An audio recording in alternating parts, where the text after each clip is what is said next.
বাবা-মায়ের একমাত্র সন্তান হওয়ার জন্য বাবা-মায়ের আদর ছিল আমার প্রতি অপরিসীম। আমাকে যেন চোখে হারাতো। বাবা-মায়ের এইরকম আদর দেখে পাড়ার অনেকে টিটকিরি মেরে বলতো, "এত আদিক্ষেতা দেখাস তোরা যেন আর কারো ছেলেমেয়ে নেই। শুধু তোদেরই আছে।" এরপর কথায়, কথায় অনেক কথা বেড়ে যেত। আমার মা-বাবা বেশি কিছু বলতে চাইতো না। আমাকে অনেক যত্ন করে পড়াশোনা শিখিয়েছে। এখন আমি কলেজের প্রফেসর। বাবা-মা আমাকে বিয়ে দিয়ে কি করে থাকবে সেই নিয়ে চিন্তায় পড়ল। এমন সময় আমার ছোট মাসি এলো আমাদের বাড়িতে। আমার ছোট মাসির ২ টো ছেলে। তবে ১ম এই তাদের একটা মেয়ে ছিল। মেয়েটা জন্মের পরে নাকি মারা গেছে। তারপরে ওই ২ টো ছেলে হয়েছে। ভাইয়েরা আমাকে খুব ভালোবাসে। আমিও তাদেরকে ভালোবাসি। মাসিমা আমাকে তেমন একটা যেন সহ্য করতে পারে না। মায়ের মুখে শুনেছি, মাসিমা নাকি মেয়ে বাচ্চাকে খুব একটা পছন্দ করে না। শুধু মাসিমা নয়, মেসোমশাইও। আমি চাকরিটা পেয়েছি ১ মাস পূর্ণ হতে এখনো ৩-৪ দিন বাকি। এমন সময় আমার মাসিমার আমাদের বাড়িতে আবির্ভাব দেখে অবাক হয়ে গেলাম। কারণ আমার মাসিমা আমার জন্মের পর থেকে অন্তত আমাদের বাড়িতে আসেনি।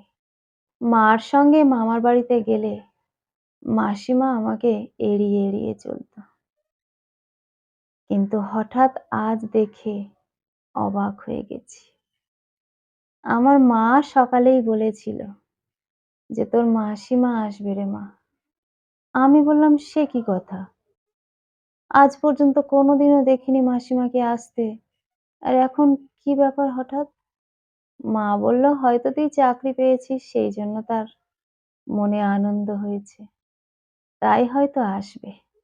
বলল আসবো, তাই একটু জোগাড়জাটি করি।" আমি বললাম, "হ্যাঁ, সে ভালো।" বলে আমি কলেজে বেরিয়ে গেলাম। এসে দেখি মাসিমা আর মা দুজনে গল্প করছে।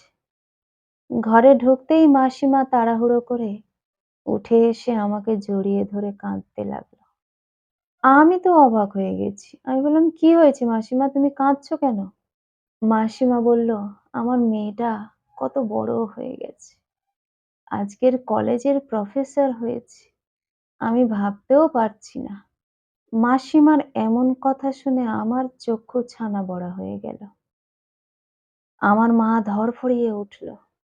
মা কখনো ভাবতেও পারেনি মাসিমা এমন কথা বলবে। আমি বললাম, "আমার মেয়ে মানে?" মাসিমা বলল, "তুই তো আমারই মেয়ে রে মা। তুই তো তোর বাবা-মার মেয়ে নোস।" মা ধড়ফড়িয়ে উঠে মাসিমাকে বলল, "এই কি বলছিস তুই? এরকম কথা কেন বলছিস?" মাসিমা বলল, "আজকে আমি বলবই দিদি, তুই যতই আমাকে বাধা দিস।"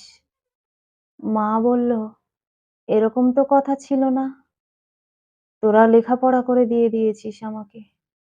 তাহলে আজকে কেন তুই আমার মেয়েটাকে নিয়ে এরকম কথা বলছিস? আজ পর্যন্ত ও জানে না সত্যিটা কি।" আমি বললাম, "সত্যি মানে? কি সত্যি মা? এত বছর ধরে তোমরা আমাকে কোন সত্যিটা লুকিয়ে রেখেছিলে?" আমার মা কাঁদতে লাগলো। আমার মাসিমা একেবারে বিরামহীন বলতে লাগলো, "আসলে তোর জন্মের পরেই তোকে আমার দিদি জামাইবাবুর হাতে তুলে দিই। সেখান থেকে ওরাই তোকে মানুষ করেছে। আমার মেয়ে মরে যায়নি। আমার সেই মেয়ে হলি তুই।" আমি তো মাসিমার এরকম কথা শোনার পর আর কোনো কথা বলতে পারছি না। মায়ের হাত ধরে বলতে লাগলাম, "মা এ কি কথা বলছে ছোট মাসিমা? ছোট মাসিমার কি মাথা খারাপ হয়ে গেছে?" আমার মা হাউ, হাউ করে কাঁদতে লাগলো আর বলতে লাগলো, "হ্যাঁ রে মা, ও তোর মাসিমা নয়। ও তোর নিজের মা। ওরাই মেয়ে বাচ্চা পছন্দ করে না বলে তোর জন্মের পরেই অন্য কাউকে দিয়ে দিতে চাইছিল। আমি জানতে পেরে ওর কাছে ছুটে যাই তোর বাবাকে নিয়ে। ওদের কাছ থেকে লেখাপড়া করে তোকে নিয়ে চলে আসি। আর কথা ছিল আমার মেয়ের সামনে কখনো যেন এই কথাটা কেউ না বলে। এত বছর পর নিজের গর্ভধারিণী মা কে সেটা যখন জানতে পারলাম, মাসিমার প্রতি আমার একটা কেমন যেন অনুভূতি হতে লাগলো। এই মায়ের গর্ভে আমি জন্মেছিলাম। আমি যাকে মা বলে ডাকছি সে আমার মা নয়। তার পরক্ষণেই একটা মনের মধ্যে দ্বিধা তৈরি হলো।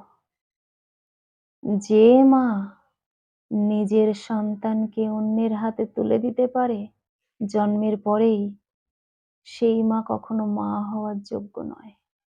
মেয়ে বাচ্চা এতটাই অপছন্দ যে নিজের সন্তান হওয়া সত্ত্বেও আমাকে অন্যের হাতে তুলে দিল। এই ভেবে নিজের গর্ভধারিণী মায়ের প্রতি একটা আক্রোশ জন্মালো। আমি তাকে বললাম, যে বাবা-মা নিজের সদ্যোজাত সন্তানকে অন্যের হাতে তুলে দিতে পারে শুধুমাত্র মেয়ে হওয়ার কারণে, সেই বাবা-মাকে আমি আমার সংস্পর্শে আসতে দিতে চাই না। আমি যাদের কাছে মানুষ হয়েছি সেই জন্মের পর থেকে, যাদেরকে এতদিন ধরে আমি মা-বাবা বলে ডেকে এসেছি, যারা আমাকে বড় করলো, যাদের জন্যে আমি জীবনে এত বড় হতে পারলাম, আমি তাদেরকেই নিজের আসল বাবা-মা মনে করি,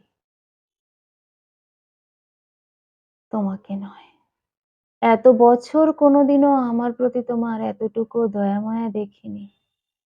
যখন আমি চাকরি পেলাম দেখলে তোমার ২ টো ছেলে মানুষ হতে পারেনি, মানুষ করতে পারোনি। অথচ এদিকে তোমারই গর্ভের সন্তান অন্যের কাছে মানুষ হয়ে এত বড় সাফল্য পেল জীবনে। তখনই তোমার মনে হলো সেই সন্তানের কাছে গিয়ে একটু মাতৃত্ব দেখিয়ে আসি। সন্তান বাৎসল্য জেগে ওঠা কাকে বলে দেখিয়ে আসি। সেটা তো আমি মেনে নিতে পারবো না। জন্মের পরেই যারা আমাকে বুকে জড়িয়ে ধরেছিল, আগলে রেখেছিল, ছোট থেকে বড় করলো, আমি তাদের সন্তান হয়ে বেঁচে থাকতে চাই। তোমাদের মতো মা-বাবার কাছে আমি যেতে চাই না। তোমাদেরকে বাবা-মা বলে আমি স্বীকারই করি না। কলমে ও কণ্ঠে সোমা।